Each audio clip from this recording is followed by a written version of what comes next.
Bonjour mesdames et messieurs, le patrouillage de Ibe Ousmane au village Rasta, ça sera mortel avec mon frère Kambou Ousmane. Aujourd'hui, on vient au village Rasta pour vous parler des yeux que vous allez voir aujourd'hui. Oui, mon frère Ousmane. Ouais, c'est ça. Mon fils, mais je vais parler.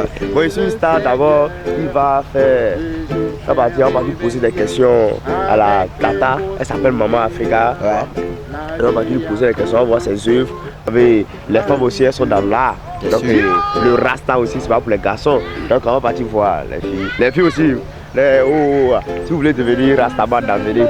En tout cas, c'est notre maman, hein, Maman Africa. Maman, elle fait vraiment des œuvres pas possibles. Là. Donc on va vous présenter ça tout à l'heure là.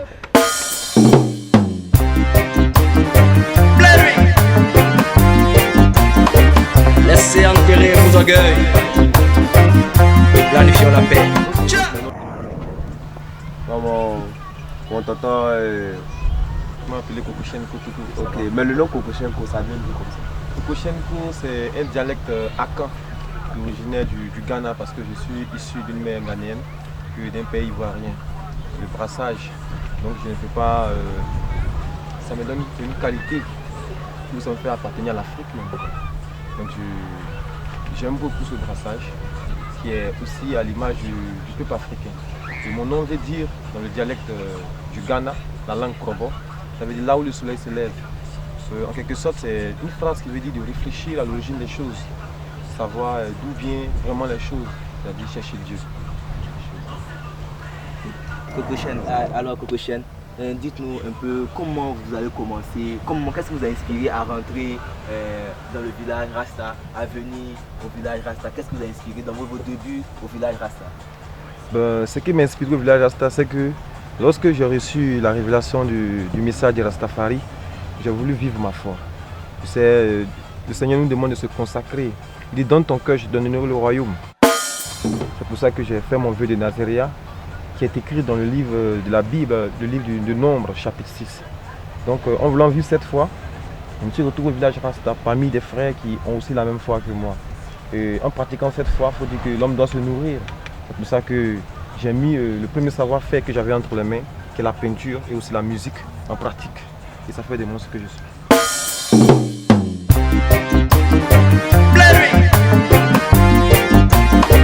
Laissez enterrer vos orgueils. Planifions la paix. Okay, moi c'est Lamko Tabira, je suis guitariste chanteur comme musicien et en même temps je suis un guide dans le village. Donc vos cheveux, vous avez laissé ça depuis le primaire ou bien c'est quand vous êtes arrivé dans ce village là vous avez commencé à laisser vos cheveux? En fait, l'on dit toujours qu'on est Rasta de naissance parce que la révélation c'est comme la loi. Il faut qu'elle soit écrite sur ton cœur pour que tu la pratiques. Donc pour tous ceux qui ont la foi, ils se mettent un temps précis à la mettre en pratique. Bon, il faut un temps d'abord d'apprentissage. Donc je peux dire que j'ai été éduqué comme tous les jeunes de mon âge. J'ai fait l'école. Je suis titulaire d'un BTS en informatique industrielle et maintenance. Voilà, je suis un brillant à l'école. Je suis très brillant à l'école. Et le fait d'être Rasta a été c'est arrivé à un moment tragique, pour dire, à un carrefour de ma vie. Ce qui m'a permis de faire ce choix-là. Et dès que j'ai fait ce choix, en même temps, j'ai voulu aussi mettre en pratique les connaissances que j'avais acquises, à savoir le port des drids, comme je vous ai dit tout à l'heure, qui est issu du nombre 6 de la Bible. Obligé d'avoir ses cheveux pour être Rasta ou bien pour être bon, bien sûr, suivre la culture Rasta ou bien moi comme ça avec mes cheveux, je peux être un Rasta. La chevelure est un signe extérieur d'une foi intérieure. On nous dit souvent dans les Écritures quelle est ta foi sans les œuvres et quelle est cette foi qui ne se voit pas.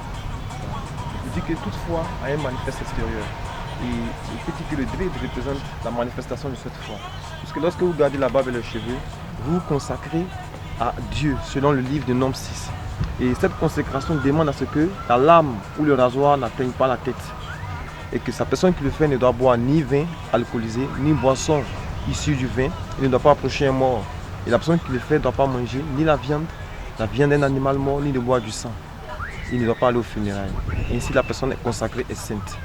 Donc c'est un vœu qui nous permet de pouvoir se sentir en harmonie avec la foi que nous faisons. Mais il peut arriver des circonstances que certains peuvent aborder la foi, mais ne peuvent pas faire le vœu de Naziréa.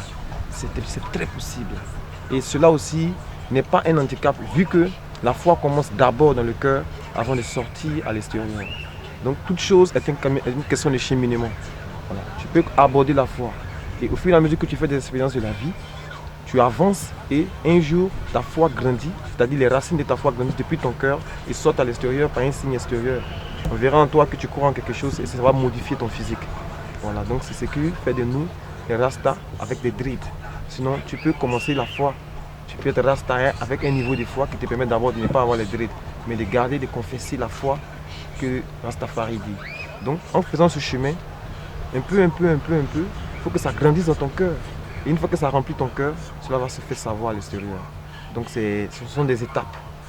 Donc, je peux dire que le vœu de Naziréa, c'est-à-dire le dread, est sur le chemin de celui qui croit en Dieu.